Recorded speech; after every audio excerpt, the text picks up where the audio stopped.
मेरा क्वेश्चन ये है कि बिहार के बाद बंगाल में कब एसआईआर शुरू हो रहा है? 164।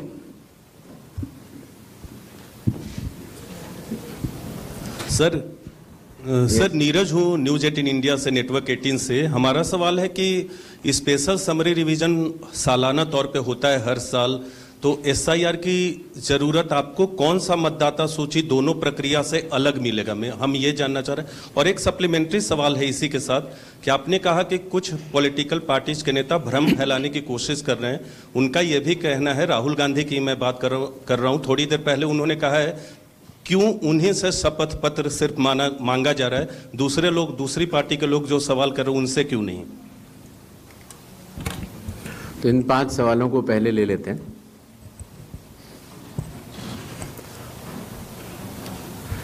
हमारे सारे मीडिया बंधुओं के माध्यम से मैं देश के मतदाताओं को ये बतलाना चाहता हूं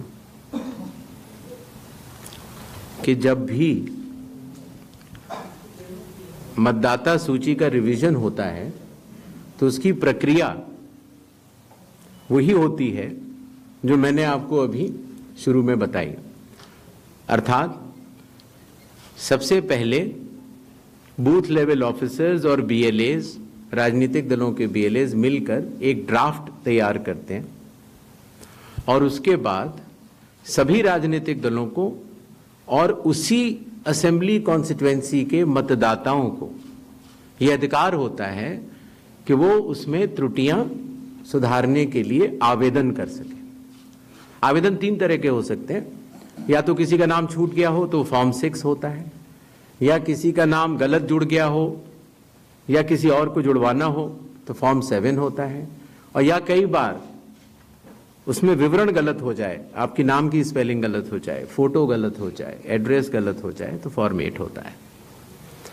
तो ये क्लेम्स एंड ऑब्जेक्शंस का जो पीरियड होता है ये बहुत महत्वपूर्ण होता है और इसमें सभी राजनीतिक दलों की भागीदारी और मतदाताओं की भागीदारी भी आवश्यक होती है। जब ये सारे क्लेम्स एंड ऑब्जेक्शंस आ जाते हैं तो उसके बाद जो उस इलाके का एसडीएम होता है, जिसको कई जगहों पर इलेक्टोरल रजिस्ट्रेशन ऑफिसर भी बोलते हैं, जो कि स्टेट गवर्नमेंट का एक अधिकारी होता है, वो उस पर एक निर्णय लेता है और निर्णय करने के बाद एक अंतिम सूची का प्रकाशन करता है। ये प्रक्रिया में आपके माध्यम से सभी मतदाताओं को बताना चाहता हूं, जिससे कि उन्हें भी सनद रहे कि पूरी प्रक्रिया होती क्या है।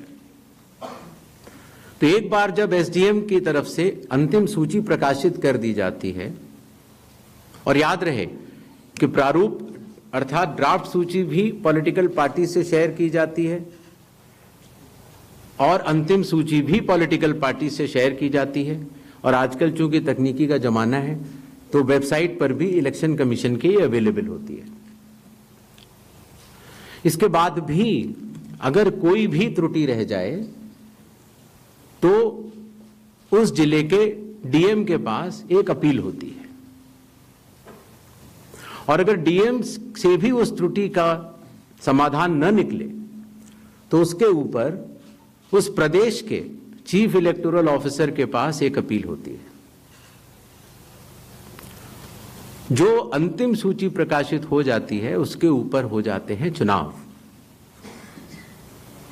जब चुनाव होते हैं तो पॉलिटिकल पार्टीज अपने कैंडिडेट्स को खड़ा करती हैं और उन कैंडिडेट्स को यह सूची एक बार फिर दे दी जाती है कि इस सूची के ऊपर मतदान होगा, और यह सूची मतदान केंद्रवार दी जाती है।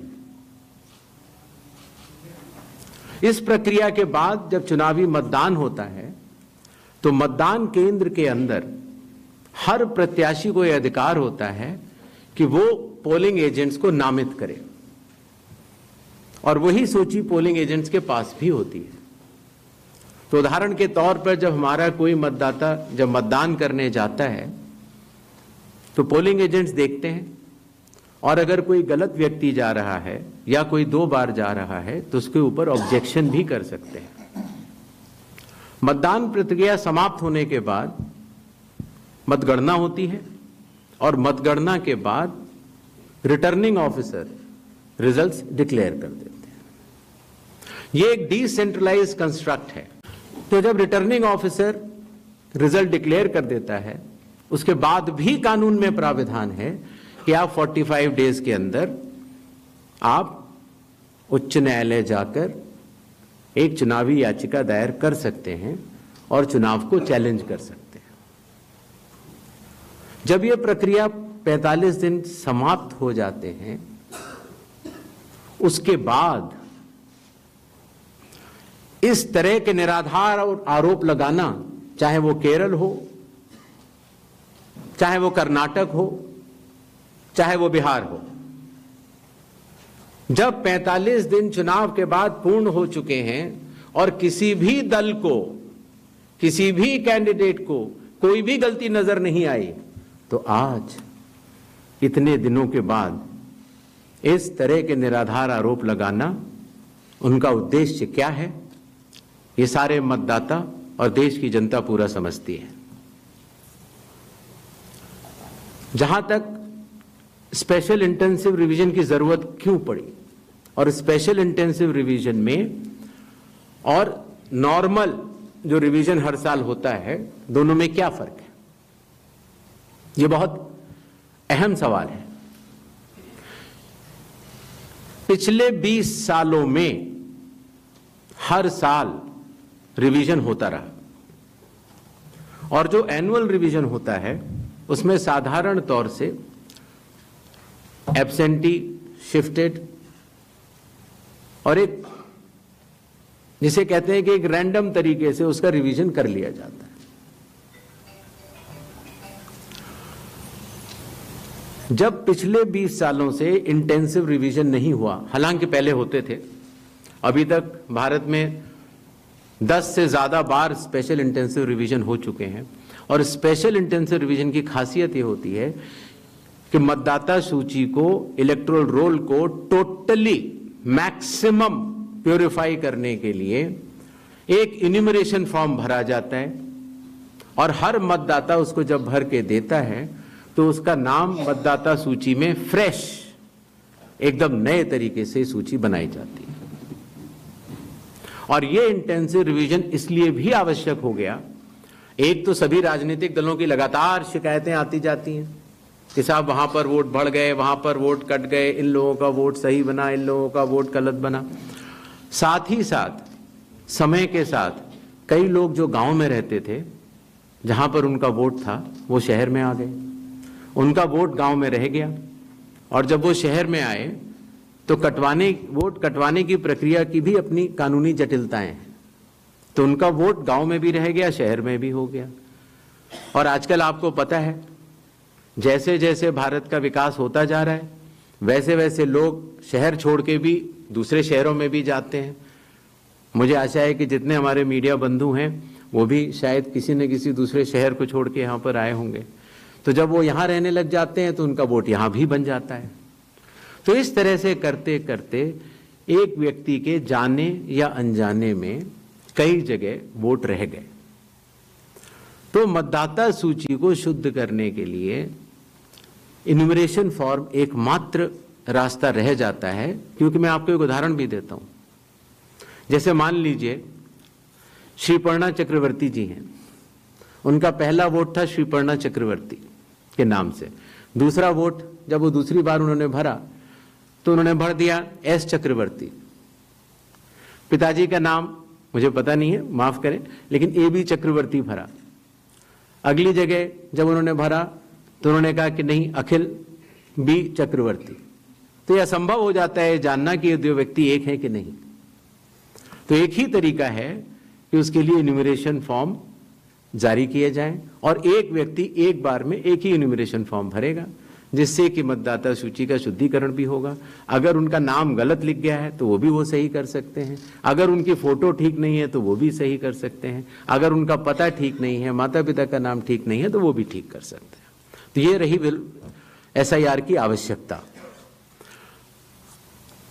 SIR में डोर टू डोर जाना पड़ता है।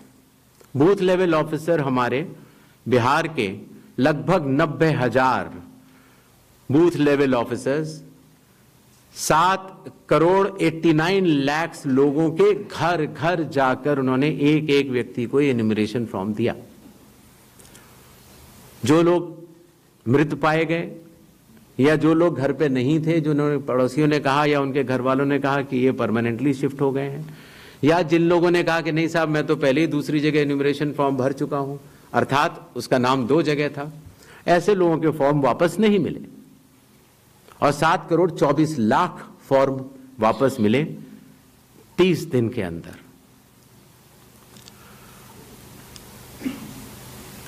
इनमें से एक सवाल यह था कि कितने नेपालीज हैं और कितने बांग्लादेशीज।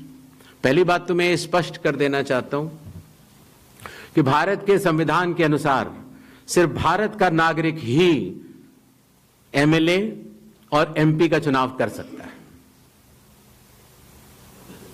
किसी और कोई अधिकार, किसी और देश के नागरिक को यह अधिकार प्राप्त नहीं है। अगर ऐसे लोगों ने एन्यूमरेशन फॉर्म भरा है तो एसआईआर की प्रक्रिया में अपनी पात्रता सिद्ध करने के लिए कुछ दस्तावेज भी मांगे गए, जिनकी गहन जांच 30 सितंबर तक होनी है। और ऐसे केस में जो ऐसे लोग हैं जो कि हमारे देश के नहीं हैं, गहन जांच के दौरान वो पाए जाएंगे और निश्चित तौर से उनका वोट नहीं बनेगा। जहां तक वेस्ट बंगाल के एसआईआर की तारीख की बात है, हम तीनों कमिश्नर्स एक उचित समय देखकर उसका निर्णय लेंगे कि कब वेस्ट बंगाल में होना है या देश के अन्य राज्यों में कब होना है। उसकी तारीखों का ऐलान आने वाले समय में उचित समय पर किया जाएगा। एक और सवाल था कि जब इतनी पारदर्शी प्रक्रिया है तो फिर भ्रम फैलाने वाली कोशिश पर आप कुछ लोगों से ये कह रहे हैं कि फॉर्म 7 दे दें और कुछ लोगों से कह रहे हैं कि आप शपथ पत्र दे दें। इसका जवाब ये है, लोक प्रतिनिधित्व कानून में जो सबके लिए बराबर है, मेरे लिए भी है, आपके लिए भी है और किसी भी सांसद के लिए भी है और किसी भी एमएलए जी के लिए भी है। अगर आप उसी निर्वाचन क्षेत्र के निर्वाचक हैं तो आपको समय रहते शिकायत करने का पूरा मौका है। आप फॉर्म 6 भर सकते हैं, फॉर्म 7 भर सकते हैं, फॉर्म 8 भर सकते हैं। आपके राजनीतिक दल के बूथ लेवल एजेंट्स को भी यह अधिकार प्राप्त होता है कि वो एक शपथ देकर 10-10 फॉर्म भी बूथ लेवल ऑफिसर्स को दे सकते हैं, बशर्ते आप उस विधानसभा क्षेत्र के निर्वाचक हो। लेकिन अगर आप उस विधानसभा क्षेत्र के निर्वाचक नहीं हैं, उस कॉन्स्टिट्यूएंसी के आप इलेक्टर नहीं हैं, और अगर आप अपनी शिकायत को आगे बढ़ाना चाहते हैं, एक विषय होता है शिकायत करना, एक होता है उसके ऊपर भ्रम फैलाना, और एक होता है उसके ऊपर चुनाव आयोग पर आरोप लगाना। तो ग्रेडेड रिस्पांस के तहत अगर आप उस क्षेत्र के निर्वाचक नहीं हैं तो आपके पास एकमात्र कानून में विकल्प है, और वो है रजिस्ट्रेशन ऑफ इलेक्टर रूल्स, रूल संख्या 20, sub clause 3, sub clause B, जो ये कहता है कि अगर आप निर्वाचक नहीं हैं उस विधानसभा क्षेत्र के तो आप एक विटनेस के तौर पर अपनी शिकायत दर्ज करा सकते हैं, और इलेक्टोरल रजिस्ट्रेशन ऑफिसर को आपको एक ओथ देनी होगी, और वो ओथ जिस व्यक्ति के खिलाफ आपने शिकायत की है उसके सामने एडमिनिस्टर करानी होगी। ये कानून शायद इस सदन में बैठे सभी लोगों के जन्म के पूर्व का बना हुआ है और सबके लिए बराबरी तौर से लागू है।